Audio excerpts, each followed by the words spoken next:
그렇지만 이렇게 도박하신 분들 분명히 말씀드리는데 피해자 아니고 범죄자입니다.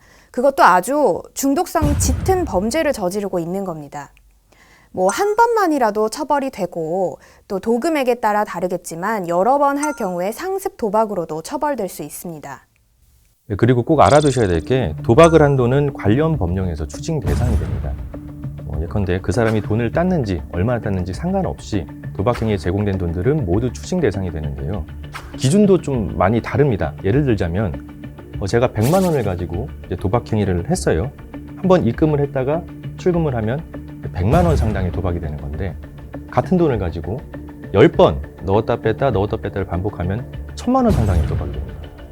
그래서 실제로는 도박에 사용한 돈보다 몇십 배 이상의 금원으로 처벌된 경우들이 상당수 있습니다.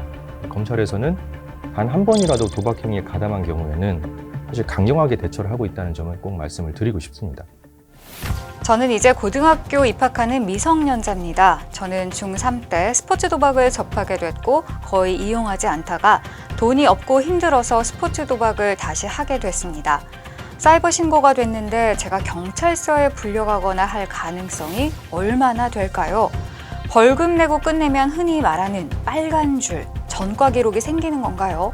저는 자사고에 가게 됐는데 자사고에서 잘리거나 할까봐 좀 두렵습니다. 네, 이제 이 학생은 고등학생이 된다는데 이렇게 걱정이 되고 또 염려가 될 텐데 왜 했을까요? 사이버 도박. 벌금을 내고 끝내면 될까요? 라고 물어봤지만 벌금형 그 자체만으로 형사처벌입니다. 전과 기록에는 당연히 남게 되고 전과 기록을 조회하는 기업에 입사를 하거나 또 공무원이 된다거나 할 때 이 전과 기록은 꼬리표처럼 영원히 따라가게 됩니다. 우리 주변에 보면 정말 각계각층의 이웃들이 도박을 하고 있는 경우들이 많습니다. 예를 들면 군인들이 그렇게 여러 명이서 한 사람의 휴대폰, 한 사람의 계좌를 사용해서 같이 도박을 하다가 줄줄이 입건돼서 오는 경우도 있고 주부들이 남편 회사 보내고 아이들 학교 보내고 한 집에 모여서 심심풀이로 시작한 게임이 결국 한 가정을 망가뜨리는 사례까지 종종 볼 수 있습니다. 그리고 성인이 되어서 잡혀왔는데 그 시작은 중고등학교 때부터였던 경우들이 많습니다. 중고등학교 때 우리 쉬는 시간에 그 휴대폰으로 사다리 게임 하잖아요. 근데 그때의 그 손맛을 잊지 못하고 어른이 돼서 결국 거액의 도박 사건에 연루가 돼서 구속에까지 이르르는 경우를 종종 볼 수 있습니다. 이 사이버 도박이 안 한 사람은 없어도 한 번만 한 사람은 없다 이렇게 말들을 하거든요. 사실은 처음부터 접근을 안 하시는 것이 가장 좋은 방법입니다.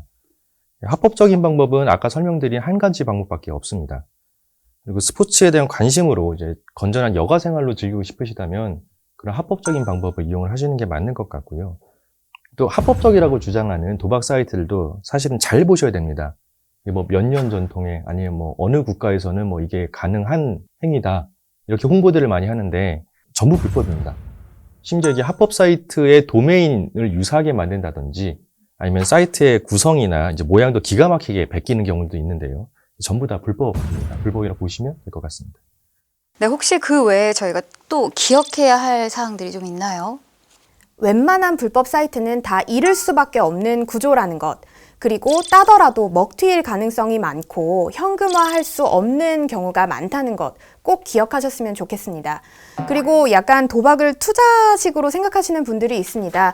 여기서 좀 더 돈을 따서 다음 곳에 도박을 하면 더 많은 돈을 따서 내가 필요한 곳에 쓸 수 있지 않을까. 여러분, 도박은 투자가 아닙니다. 범죄입니다. 네, 이게 사건 수사를 하다 보면 간혹 이제 내 돈으로 내가 사용을 하는데 뭐가 문제냐라는 이제 죄의식이 없는 경우들을 종종 보게 되는데요. 근데 이 사이버 도박 범죄가 강하게 처벌되는 이유는 이제 마약과 같은 중독성이 있는 범죄이기 때문입니다.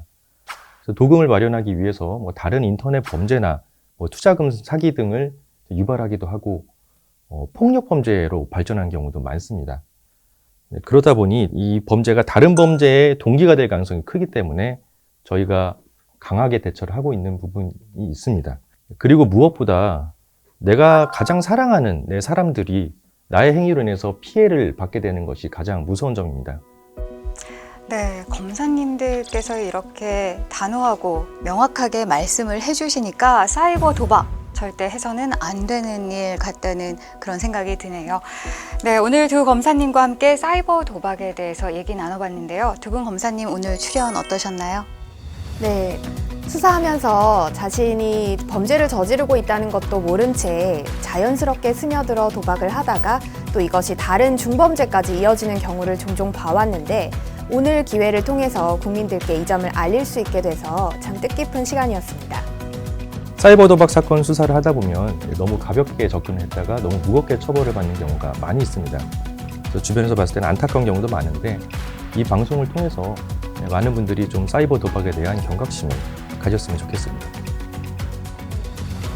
네, 검사님들 오늘 좋은 말씀 정말 감사드립니다. 앞으로도 저희는 보다 쉽고 보다 재미있게 네, 여러분의 궁금증을 풀어드리도록 하겠습니다. 앞으로도 많은 기대 부탁드립니다. 저희는 다음 시간에 다시 찾아뵙겠습니다. 고맙습니다.